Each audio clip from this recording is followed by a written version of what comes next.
এতিয়া আগবঢ়োৱা হৈছে সদ্যপ্ৰয়াত বিশিষ্ট গীতিকাৰ, সংগীতজ্ঞ, নাট্যকাৰ, অনাতাঁৰ সম্প্ৰসাৰক সৈয়দ ছাদুল্লাৰ প্ৰতি শ্ৰদ্ধা জনাই যুগুত কৰা এটি বিশেষ অনুষ্ঠান।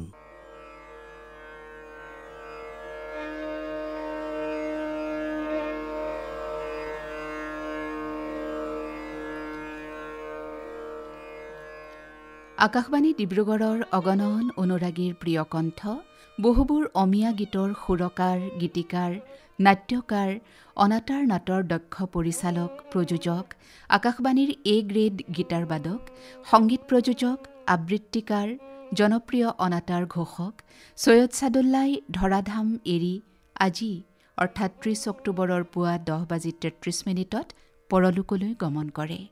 শ্বাস-প্ৰশ্বাসজনিত অসুবিধাৰ বাবে তৎকালীনভাৱে যোৱা ২৮ অক্টোবৰত চিকিৎসাধীন হোৱা সৈয়দ ছাদুল্লাই গুৱাহাটী মেডিকেল কলেজ হাস্পতালত শেষ নিশ্বাস ত্যাগ কৰে।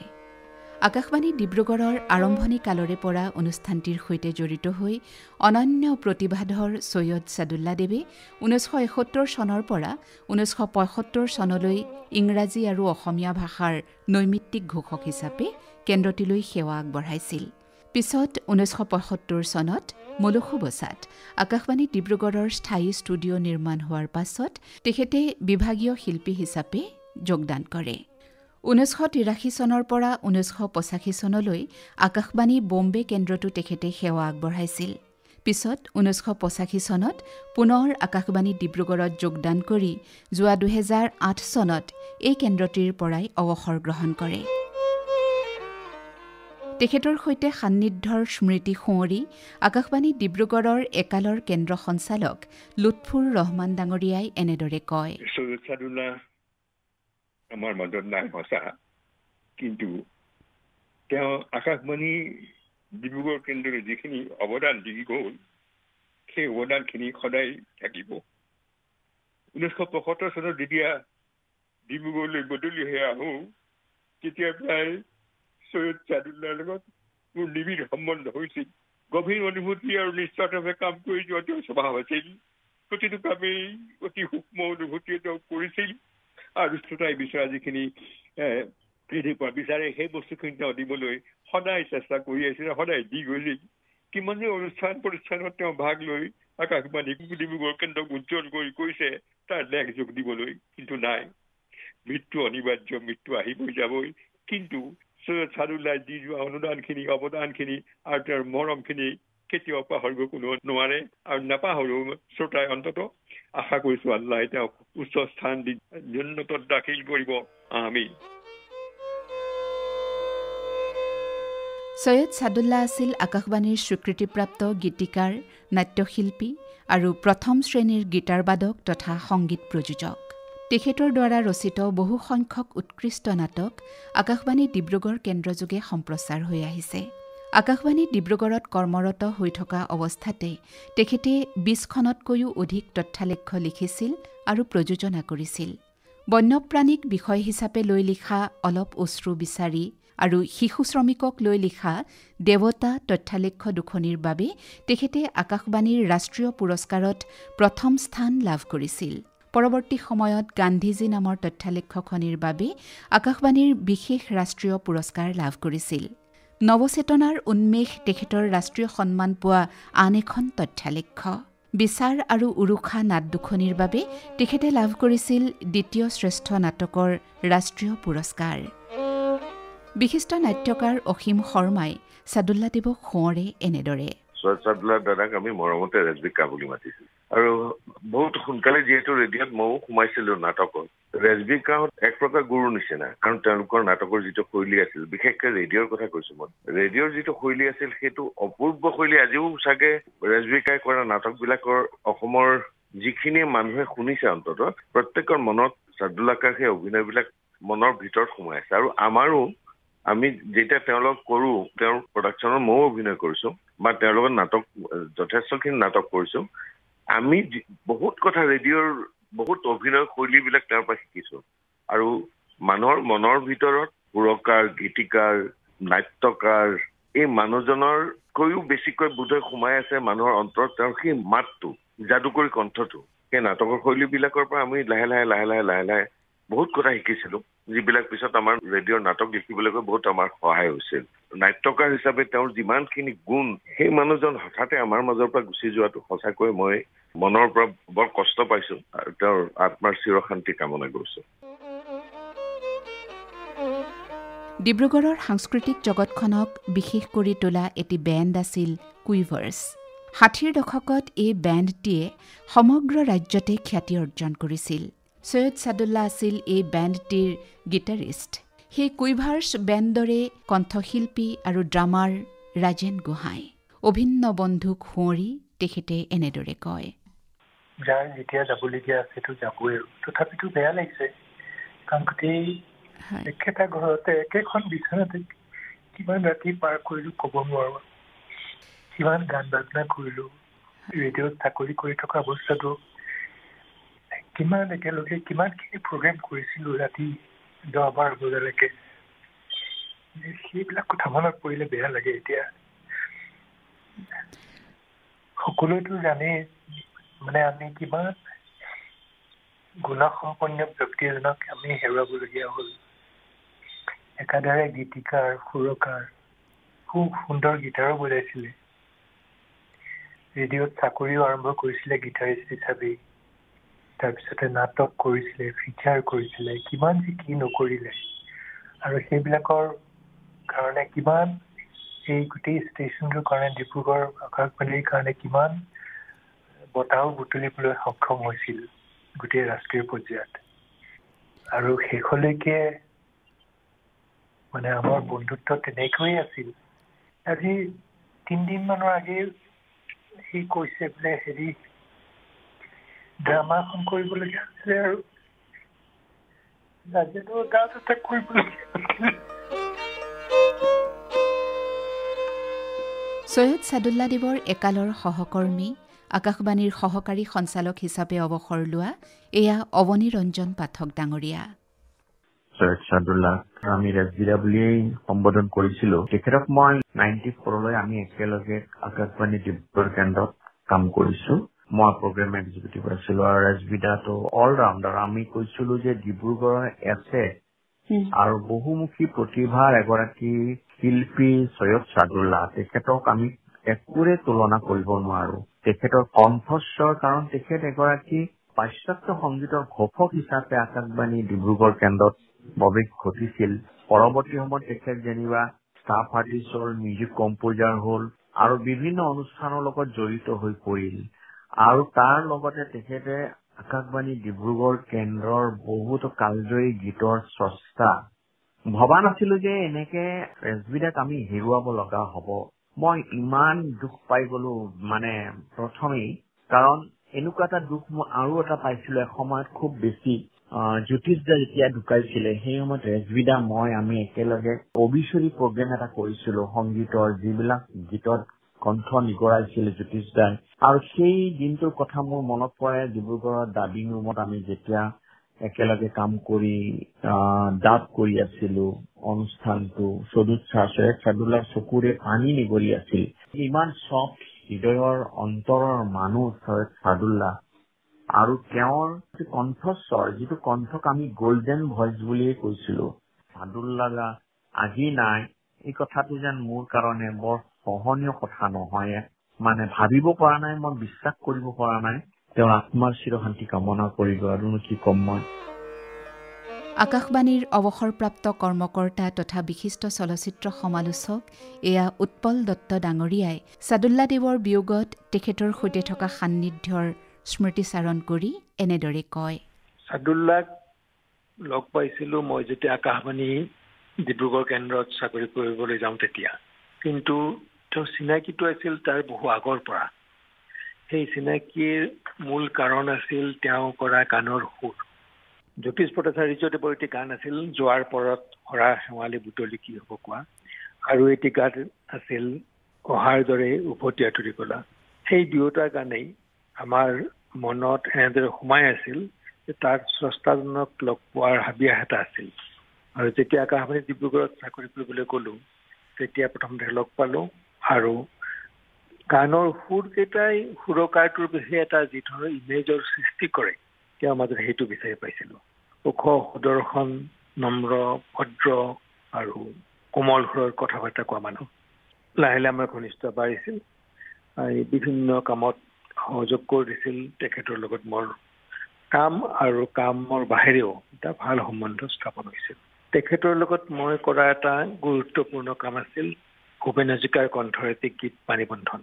পৰিকল্পনাটো আছিল এনেকুৱা, ছাদুল্লা ডাঙৰীয়াই গান এটা লিখি দিব, গানটো মই ভূপেন হাজৰিকাৰ ঘৰলৈ লৈ যাম, ভূপেন হাজৰিকাই সেইটো পাঠ কৰি দিব আৰু তাৰপিছত ছাদুল্লাই সেই গানটো আকৌ বেলেগ হয়তো গোৱাই সুৰ কৰি তাত গানটো প্ৰস্তুত কৰিব। সেইটো আকাশবাণী, গুৱাহাটী আৰু ডিব্ৰুগড়ৰ এটা যৌথ প্ৰযোজনা হ'ব। ছাদুল্লা ডাঙৰীয়াই গানটি লিখি দিলে, সেইটো লৈ আমি ভূপেন হাজৰিকাৰ ঘৰলৈ গ'লো। মোৰ লগত আকাশবাণী গুৱাহাটীৰ বেলেগ সহকৰ্মীও আছিল।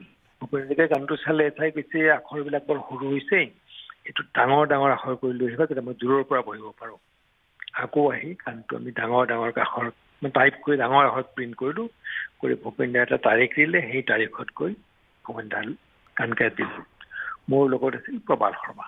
ভূপেন দাই গানটো পঢ়ি চালে এবাৰ, পঢ়ি থাকিলে ছাদুল্লাই ভালেই লিখিছে, কিছু সময় মৌন হৈ গ'ল। তাৰপিছত ক'লে ৰেকৰ্ডিং কৰা। গানটো উলিয়ালে আৰু ভূপেন দাই সুৰত গাবলৈ আৰম্ভ কৰিলে গানটো। একেলগে এবাৰতে এটা টেকত গানটো গাই দিলে। সেই গানটো ছাদুল্লাই পঠিয়ালোঁ। তেখেতে সেই গানটোলৈ বেলেগে সংগীত কৰিলে, সংগীত তাত উপস্থাপন কৰিলে, যোগ কৰিলে। গানটো একেলগে আকাশবাণী গুৱাহাটী আৰু ডিব্ৰুগড়ৰ পৰা প্ৰচাৰ হ'ল। আৰু কৈ ভাল লাগিছে, আকাশবাণীৰ কাৰণে ভূপেন হাজৰিকাৰ কণ্ঠত বাণীবদ্ধ কৰা সেইটোৱে শেষ গান। ইয়াত বহুত অনুষ্ঠান কৰিছে, নাটক কৰিছে, প্ৰযোজনা কৰিছে, পুৰস্কাৰ লাভ কৰিছে। মই এটা বিশেষ অনুষ্ঠানৰ কথা কৈছোঁ, হিৰোশ্বিমা ডেৰ দিনা তেখেতে এটা অনুষ্ঠান কৰিছিল। হিৰোশ্বিমাত এটম বম বিস্ফোৰণ সেই কাহিনী লৈ তেখেতে লিখিছিল আৰু প্ৰযোজনা কৰিছিল, খুব ধুনীয়া হৈছিল। সেই অনুষ্ঠানটি মই আকাশবাণী গুৱাহাটীৰ বজাইছিলোঁ। অনুষ্ঠানটো বজোৱা শেষ হোৱাৰ পিছতেই বীৰেন দত্ত ছাৰৰ পৰা ফোন এটা আহিছিল যে আজি অনুষ্ঠানটো বৰ ভাল হৈছে, ছাদুল্লাক ক'বা মই ভাল পোৱা বুলি। ছাদুল্লা ঠিক নোহোৱা হোৱা কথা শুনি বৰ কষ্ট পাইছোঁ, কিন্তু একেলগে এইবিলাক কথাৰ স্মৃতিও মনলৈ আহি আছে। ছাদুল্লাৰ মই গুৱাহাটীৰ সুদীৰ্ঘ ইণ্টাৰভিউ কৰিছিলোঁ তেখেতৰ সংগীত যাত্ৰা। ছাদুল্লাক যিসকলে সংগীতৰ কথা খুব গভীৰভাৱে নাজানে, এই সাক্ষাৎকাৰত তেখেতৰ আটাইবিলাক কথা আত্মজীৱনীৰ দৰে সংৰক্ষণ হৈ থাকিল। মোৰ এতিয়া ভাবি নিজৰে ভাল লাগিছে যে মই মানুহৰ এটা মূল্যৱান কথা কিছুমান মই ধৰি ৰাখিবলৈ সক্ষম হৈছিলোঁ। ছাদুল্লাৰ বিয়োগত মই এজন গভীৰ শুভাকাংক্ষী মোৰ জীৱনৰ পৰা আঁতৰি যাবলৈ ভাৱ হৈছে আৰু সেই দুখটোৱে মোক বেছি দুখ দিছে।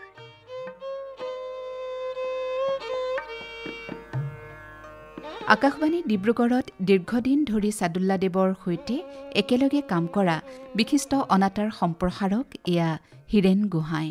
ছৈয়দ ছাদুল্লা এজন পৰম বন্ধু মোৰ, আৰু সেই 59 চনৰ পৰাই চাকৰি জীৱনৰ পৰাই মোৰ সহকৰ্মী হিচাপে আমি কাম কৰি অৱসৰ ললোহি এটা সময়ত আহি। তাৰ পিছতো তেওঁ ভালেমান কাম কৰি আছিলে, সৃষ্টিমূলক কাম কৰি আছিলে। সকলো শ্ৰোতাই জানে যে নাট, বাদ্যযন্ত্ৰ বা সংগীত ৰচনা সকলোতে সমানে দখল থকা ব্যক্তি আছিলে এই ছৈয়দ ছাদুল্লা।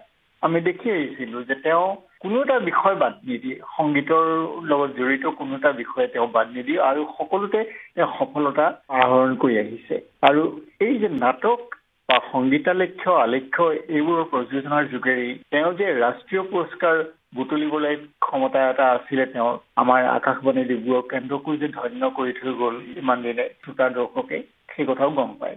তেওঁ এজন ঘোষক হিচাপেও তেওঁৰ এটা বিশেষ নাম আছিলে। কণ্ঠ শুনিবৰ কাৰণে বহুতে অপেক্ষা কৰি থকাও আমি লক্ষ্য কৰিছিলোঁ। এটা কথা আপোনালোকে জানিব যে তেওঁ যিমানবোৰ গীত এতিয়ালৈকে সৃষ্টি কৰিলে, সুৰতেই হওক বা লিখনিৰ যোগেই হওক, গীতিকাৰ হিচাপে হওক, কোনো এটা গান যে আজি যে পৰি ৰ'ল বা মানুহে পাহৰিছে সেইটো নহয়। মই উদাহৰণস্বৰূপে মই কৈছোঁ, এতিয়া ৰাজেন গোহাঁই তেওঁৰ এজন বিশিষ্ট বন্ধু। ৰাজেন গোহাঁই গায়ক, তেওঁৰ কাৰণে কৰা যিমানবোৰ গান আছিলে সৰ্বসাধাৰণতে সকলোবিলাক গানেই ছৈয়দ ছাদুল্লাই সুৰ কৰা বুলি ক'ব পাৰি।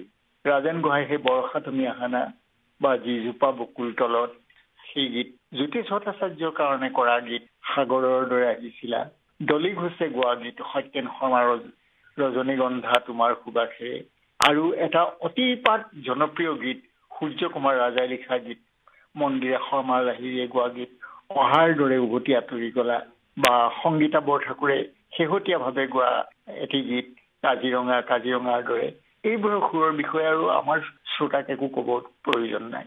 ৰাইজৰ বুকুত সেইবিলাক এতিয়াও অনুৰণন হৈ আছে। তেওঁ ইমানেই সংযত আছিলে আৰু ইমানেই পাৰফেক্ট বুলি কোৱা যায় যে আমাৰে কেতিয়াবা ভুল হৈ যায় বহুত কথাত, কিন্তু তেওঁৰ ভুল নহয় বা বেয়া হ'লেও সেইটো সুন্দৰকৈ আকৌ লৈ যাবগৈ পাৰে। এজন ভাল গীটাৰ বাদক হিচাপেও তেওঁ সাংঘাতিক জনপ্ৰিয়, সেইটো চবেই জানে। সেই গীটাৰ বাদকজনেই অৱশেষত গৈ যেতিয়া সুৰকাৰ হিচাপে প্ৰতিষ্ঠিত হ'লগৈ আকাশবাণী ডিব্ৰুগড় কেন্দ্ৰত। গতিকে বহুতো গুণৰ অধিকাৰী মোৰ এই বন্ধুজনক আজি মই হেৰুৱাব পাই মোৰ কেনেকুৱা ধৰণৰ এটা বেজাৰ অন্তৰত জাগি উঠিছে, সেইটো কথা মই প্ৰকাশ কৰিব আজি নোৱাৰো। সৈয়দ ছাদুল্লাদেৱে আকাশবাণীৰ বাবে 180টাৰো অধিক গীতৰ সুৰ কৰিছিল, সংগীত কৰিছিল, লিখিছিল। তেখেতৰ বহু জনপ্ৰিয় গীতত কণ্ঠদান কৰা শিল্পী এয়া সংগীতা বৰঠাকুৰ। কি ক'ম, আজি বহুত বহুত দুখ লাগিছে। বহুত গুণী জ্ঞানী লোক আছিল, ইমান ধুনীয়া গানৰ সুৰ কৰিছিল, ইমান ধুনীয়া কথা। গীতিকাৰ হিচাপে আৰু সুৰকাৰ হিচাপে তেখেত বহুত বেলেগ ধৰণৰ আছিল। এনেকুৱা মানুহ ভগৱানে খুব কমেই পঠিয়ায়, এজনেই পঠিয়ায়। কি ক'ম, তেখেতৰ ব্যক্তিত্ব কথা কৈ মই শেষ কৰিব নোৱাৰিম। প্ৰথম ডিব্ৰুগড়ত যেতিয়া অডিশ্যন পাছ কৰোঁ, মোৰ এটা স্পেচিয়েল প্ৰগ্ৰামত তেওঁ প্ৰথম গীটাৰ বজাইছিলে আৰু মই ৰিকুৱেষ্ট কৰিছিলোঁ যে ৰাজবিদা বুলি মাতিছিলোঁ, ৰাজবিদা আপুনি বজাব লাগিব গানটোত। কৈছে মই বাৰু এটা বজাই দিম দিয়া। সেইটো প্ৰথম। তাৰপিছত ৰাজবিদাই সুৰ কৰা গানবিলাক ডলি বাইদেউহঁতৰ গান, মন্দিৰা বাইদেউৰ গান, অহাৰ দৰে, এইবিলাক গান সৰুৰ পৰা শুনি শুনি বহুত ভাল লাগিছিলে। তাৰপিছত মই তেতিয়া ক'লোঁ যে আপুনি মোৰ কাৰণে এটা গান কৰিব লাগিব। ৰাজবিদাই কৈছে গাব পাৰিবা ভালকৈ, এনেকৈ সুধিছে মোক। মই কৈছোঁ মই যিমান পাৰোঁ চেষ্টা কৰিম। 96-97 মানতে প্ৰথম গান এটা তেখেতে মোক গোৱাইছিলে, বাৰুদৰ কোলাহলতে। গানটো গাওঁতে মই তেওঁৰ পৰা বহুত শিকিলোঁ আচলতে গাই, আৰু তেওঁ সহজতে এৰি নিদিয়ে। যেতিয়ালৈকে তেওঁ পাৰফেকশ্যন নাপায় তেতিয়ালৈকে গানটো গোৱাই থাকে। দুবাৰ এবাৰ অকণমান কাৰাকেও কয়, এইখিনি ভালকৈ গোৱা বুলি। তেওঁ পুতুককৈ খঙো উঠে তেওঁৰ মতে যেতিয়া নহয় কামবিলাক। তো তেনেকৈ গানটো গাওঁতে সঁচাকৈ গানটো ইমান মানুহে আঁকোৱালি ল'লে। আৰু তাৰপিছত তেওঁ মোক বহুত গান গোৱালে। মই হয়তো মেক্সিমাম গান ছাদুল্লাদাৰে গাইছোঁ। ইমান ডাঙৰ শিল্পী, কিন্তু থাকে একদম সাধাৰণকৈ। ইমান নলেজ আছে তেখেতৰ চব ভাষা। এতিয়া হিন্দীটো যেনেকৈ কয়, অসমীয়া যেনেকৈ কয়, তেনেকৈ ইংলিছৰ উচ্চাৰণো ইমান ধুনীয়া আৰু মাতটো ইমান ধুনীয়া। মানুহজন যেনেকুৱা, মাতটো তেনেকুৱা ধুনীয়া। আমি বহুত বেছি হেৰুৱালোঁ। য'তেই আছে তেওঁ শান্তিৰে থাকক, তাকেই কামনা কৰিলোঁ।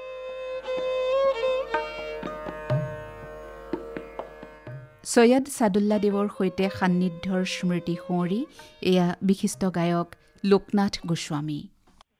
মোৰ আকাশবাণীৰ যিটো পৰিক্ৰমা যাত্ৰা আৰম্ভ হৈছিল ডিব্ৰুগড়ৰ পৰা। মই আজিও গৌৰৱেৰে কওঁ।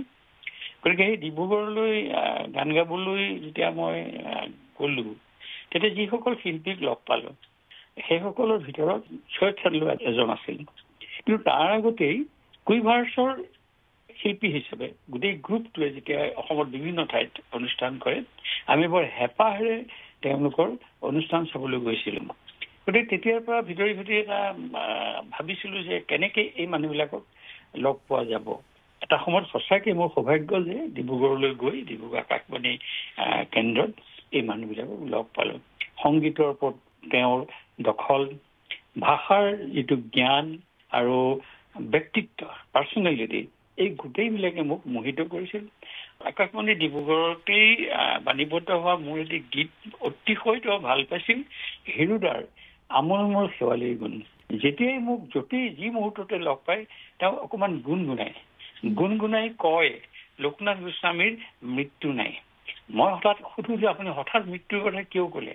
নহয়, আমোলমোল শেৱালিৰ গুণ যেতিয়ালৈকে থাকিব লোকনাথ গোস্বামী তেতিয়ালৈ গৈ থাকিব।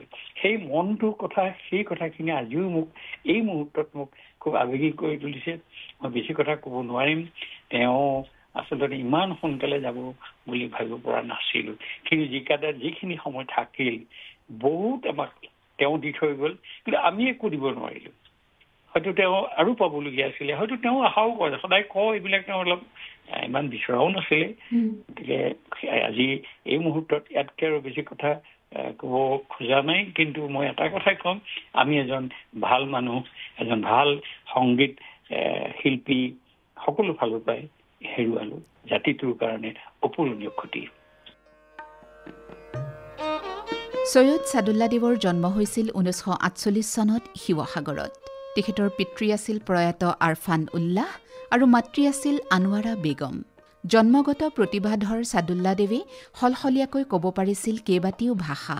তেখেতে আৰম্ভ কৰা বহুবোৰ অনুষ্ঠানৰ মাজত বৰ্ণালী আৰু মন্দাকিনী আছিল আকাশবাণী ডিব্ৰুগড়ৰ দুটি জনপ্ৰিয় অনুষ্ঠান। কাৰ্যকালত তেখেতে শতাধিক আলেখ্যত কণ্ঠদান কৰিছিল। আকাশবাণী ডিব্ৰুগড়ৰ আঞ্চলিক বাতৰি বিভাগৰ প্ৰথম বাতৰি পঢ়োতা আছিল সৈয়দ ছাদুল্লাহ। তেখেতৰ সৈতে দীৰ্ঘদিন কাম কৰা আন এগৰাকী অনাতাঁৰ সম্প্ৰসাৰক এয়া ৰূপজ্যোতি দুৱৰা। কিনো কম, 84 চনত জইন কৰিছিলো আকাশবাণী ডিব্ৰুগড় কেন্দ্ৰত। কেনেকে ইমান আপোন হৈ গলো মই ক'ব নোৱাৰো। ৰাজবিকাৰ মানে এনেকুৱা হ'ল, বন্ধু, তাৰপিছত তোমাৰ দিগদৰ্শক আৰু মানে মোৰ অভিভাৱক হৈ গ'ল। আজি আচলতে মই মানে কথাখিনি কোৱাত মোৰ অকমান অসুবিধা হৈছে। মই দুটামান কথা কওঁ দেই মানুহজনৰ। যোগেশ শইকীয়া প্ৰয়াত, কঁঠালগুৰি স্কুলৰ তেখেত শিক্ষক আছিল। তেখেতে মোক এদিন মাতনি ক'লে, তুমি আহিবাচোন, মোক কেইটামান বাদ্যযন্ত্ৰ আছে, অসমীয়া বিহুত বজোৱা, ধূপটিং, ত্ৰিহিলিং, এনেকে কেইটামান আছে দেই। গ'লো, গৈ বস্তুকেইটা চালো, তেখেতে বজায়ো দেখুৱালে। তাৰপিছত ৰাজবিকা গাই পেলাই ক'লো, ৰাজবিকা এনেকুৱা বস্তু কেইটামান দেখিছো, কি কৰা যায়? হেৰা, বৰ বঢ়িয়া এখন ডকুমেণ্টাৰী হ'ব হে। ময়ো ভাবিলো যে হয়তো বাহিৰৰ পৰা যদি এজন মানুহ আহি পেলাই মোক সোধে, তহঁতৰ বিহুটো কি, বিহুত কি বস্তু বজা, ঢোলনো কি, পেঁপাতনো কি, বাঁহীটোনো কি, এনেকে যদি সোধে মইতো উত্তৰ নাই। তাৰপিছত মই ক'লো, ৰাজবিকা কি কৰা যায়? তেতিয়া মোক ক'লে, তুমি এটা কাম কৰা, লাইব্ৰেৰীলৈ যোৱা, ৰয়েল ফিলহাৰ্মনিক অৰ্কেষ্ট্ৰাৰ এখন ৰেকৰ্ড আছে, তুমি ৰেকৰ্ডখন শুনিলেই গোটেই বস্তুটো গম পাই যাবা। এইখন নাম আছিলে ইক'জ ফ্ৰম দ্য ছিংগিং ভেলী। তেখেতে কৈছে এই নেৰেশ্যনটো এনেকে কৰিলে নহ'ব, ভাল হ'ব লাগিব। কিন্তু ভাল মানে কি, তেখেত 6টা বজাৰ আগতে হাজিৰ, নেৰেশ্যন কৰিছে। লাষ্ট টেক, যিটো ফাইনেল টেকটো হৈছে 25 বাৰৰ মূৰত, আৰু সেইখনে তোমাৰ আকাশবাণী এনুৱেলৰ যিটো আৰু সৰ্বভাৰতীয় পুৰস্কাৰ হয়, সেইখন আমি প্ৰাইজ পাইছিলো। মই শেষত এটা কথাই কওঁ, মানে ডেডিকেশ্যনটো এটা অৰ্গেনাইজেশ্যনৰ প্ৰতি, এটা অনুষ্ঠানৰ প্ৰতি, নিজৰ কামটোৰ প্ৰতি যিটো ডেডিকেশ্যন নহয়, সেই ডেডিকেশ্যনটো কিন্তু সৈয়দ ছাদুল্লাৰ মাজত আমি দেখিছিলো দেই। আকৌ এবাৰ কৈছো, মোৰ এজন অভিভাৱক নাইকিয়া হ'ল। গীটাৰত পশ্চিমীয়া সুৰ তোলাত উস্তাদ হিচাপে নাম জ্বলা সৈয়দ ছাদুল্লাদেৱৰ বহুমুখী প্ৰতিভাক স্মৰণ কৰি আকাশবাণী ডিব্ৰুগড় আৰু ডিব্ৰুগড় দূৰদৰ্শন কেন্দ্ৰৰ অনুষ্ঠানসমূহৰ মুৰব্বী এয়া লোহিত ডেকা। সৈয়দ ছাদুল্লাহ সৰ্বগুণসম্পন্ন এক শিল্পী সত্তাৰ নাম। আমি সৌভাগ্যক্ৰমে আকাশবাণী ডিব্ৰুগড়ত তেখেতৰ লগত একেলগে কাম কৰাৰ সুবিধা পাইছিলোঁ। তেওঁৰ সৈতে যিমান দিন কাম কৰিছোঁ, তেওঁৰ সংস্পৰ্শ যিমান সময় পাইছোঁ, সকলো সময়তে কেৱল শিকিছোঁ আৰু শিকিছোঁ। মানুহজনৰ যি প্ৰতিভা, সেই প্ৰতিভাই আমাক সকলো সময়তে মুগ্ধ কৰি ৰাখিছিল। তেওঁ যেনে গুণৰ আকৰ আছিল, তেখেতৰ গীত, তেখেতৰ কবিতা, তেখেতৰ গীতৰ কথা, সংগীতৰ মূৰ্ছনা, কথনশৈলী, উচ্চাৰণ, নাট্য প্ৰতিভা অনন্য আছিল। কি গুণ নাছিল তেখেতৰ! শিল্পী হিচাপে সকলোখিনিয়েই প্ৰকৃতি মাতৃয়ে তেখেতক উবুৰিয়াই দিছিল। তেখেতৰ কণ্ঠই সকলোকে প্ৰথম শ্ৰুতিতে মোহিত কৰি পেলাব পাৰে। কি এক অদ্ভুত যাদুকৰী কণ্ঠ আছিল তেখেতৰ! সেই প্ৰতিভাৰ আকৰৰ পৰা আমি আৰু যেন পাবলৈ থাকি গ'ল। তেওঁ যেন আৰু আমাৰ মাজত থাকিব লাগিছিল। মানুহ হিচাপে আমি অনুভৱ কৰিছিলোঁ তেওঁ কিমান অসমখনক ভাল পাইছিল, প্ৰাণ ভৰি ভাল পাইছিল তেওঁ অসম মাতৃক। মানৱতাৰ কাৰণে সকলো সময়তে তেওঁ কাম কৰিবলৈ চেষ্টা কৰিছিল। শিশুসকলৰ কাৰণে দেৱতা নামৰ এখন আলেখ্যৰ প্ৰযোজনাৰ কাৰণে আমি একেলগে কাম কৰোঁতে অনুভৱ কৰিছিলোঁ শিশুসকলৰ প্ৰতি তেখেতৰ মন কেনেকুৱা। কাজিৰঙাক লৈ আমি যেতিয়া তথ্যালেখ্য কৰিবলৈ একেলগে গৈছিলোঁ, অনুভৱ কৰিছিলোঁ প্ৰকৃতিৰ প্ৰতিজোপা গছ লতাক তেওঁ কি ধৰণে ভাল পাইছিল, প্ৰতিটো জীৱ জন্তুক তেওঁ প্ৰাণ ভৰি ভাল পাইছিল। এই প্ৰতিভাৰ আকৰ আজি আমাৰ মাজৰ পৰা হেৰাই গ'ল। আকাশবাণী ডিব্ৰুগড় এক ধৰণে তেখেতৰ আশীৰ্বাদৰ পৰা আজি আমি বঞ্চিত হৈ পৰিলোঁ। তেখেতৰ আত্মাই চিৰশান্তি লাভ কৰক, আমি তাকেই কামনা কৰিলোঁ। তেখেত য'তেই আছে তাৰ পৰাই যেন আমাক আশীৰ্বাদ দি থাকে। তেখেতৰ সৃষ্টিৰাজিৰে আকাশবাণী ডিব্ৰুগড় তথা সামগ্ৰিকভাৱে অসমৰ সাংস্কৃতিক জগতখনক সমৃদ্ধিশালী কৰি থৈ যোৱা এগৰাকী বহু প্ৰতিভাধৰ শিল্পীৰ বিয়োগত ম্ৰিয়মান আকাশবাণী ডিব্ৰুগড়ে জনাইছে গভীৰ শ্ৰদ্ধাঞ্জলি।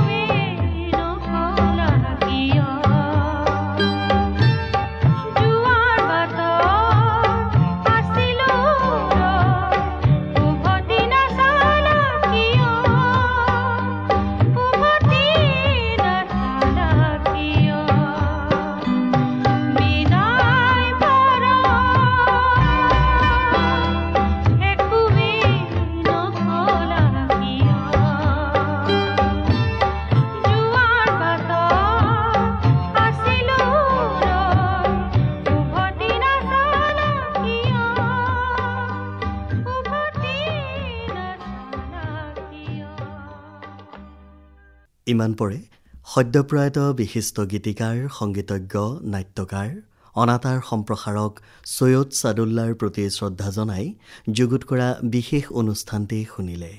যুগুতাই আগবঢ়ালে পৰশা কোঁৱৰে, সম্পাদনাত সহযোগ কৰিলে মানস জ্যোতি হাজৰিকা আৰু চাপাম দৰেন্দ্ৰ সিঙে।